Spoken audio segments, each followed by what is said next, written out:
দেখেন সবার অবস্থা দেখেন। এখন কয়টা বাজে? এখন 7টাও বাজেনি, 6টা 54 মিনিট। তো এখন তো আর আমি মুরগির দোকান খোলা পাবো না, তাই না? তো ক্যাট ফুড দিলাম, তো সবাই ক্যাট ফুড খাচ্ছে। আর এই যে আমার রাজা বেটা ক্যাট ফুড খাওয়ার জন্য আসছে, ওই যে সিনথি বসে আছে। আর ইনি আবার ক্যাট ফুড খায় না, সবার যখন খাওয়া শেষ হয়ে যায় তখন উনি যে ক্যাট ফুড খায়, তাছাড়া উনি ক্যাট ফুড খায় না। তুমি গায়ের মধ্যে ঘষাঘষি করতেছো কেন? আমার কি হয়েছে? হ্যাঁ, এই তুই খাস না কেন? যা, যে খা।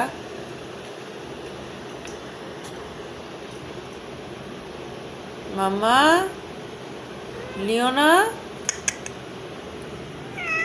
লিওনাকে ডেকেছি, তোমাকে কি ডেকেছি? তুমি যে উত্তর দিচ্ছ, এখানে একটা জটু পড়েছে, জটুটা কেটে দিতে হবে।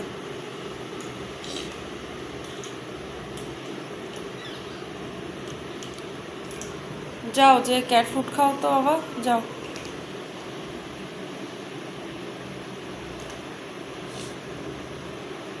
যাও খাও, যে খাও।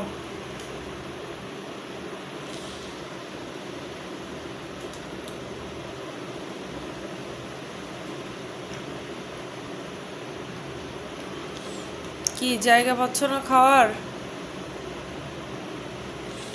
ওর বাচ্চাদের ওখানে যেয়ে শুয়ে পড়লো।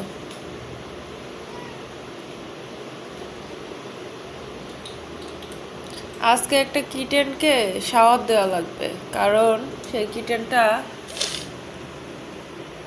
বডি অলমোস্ট একদম পুরো লাল করে ফেলছে, কারণ তার গায়ের উপরে কালকে সব ভায়োডিন পড়ে গেছে। ঠিক আছে, তো এই ঠান্ডা ঠান্ডা ভাব, বৃষ্টি বৃষ্টি ওয়েদার, এই জন্য আর কি আমি শাওয়ার দিচ্ছি না।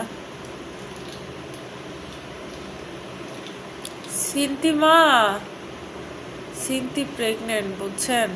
সিনতির জন্য সবাই একটু দোয়া করেন। ফার্স্ট টাইম প্রেগনেন্ট আমার ক্যাটটা। আর এটা হচ্ছে উইনি। উইনি কি মা?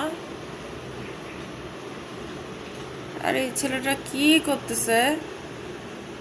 এই ছেলে, এই কি কি কি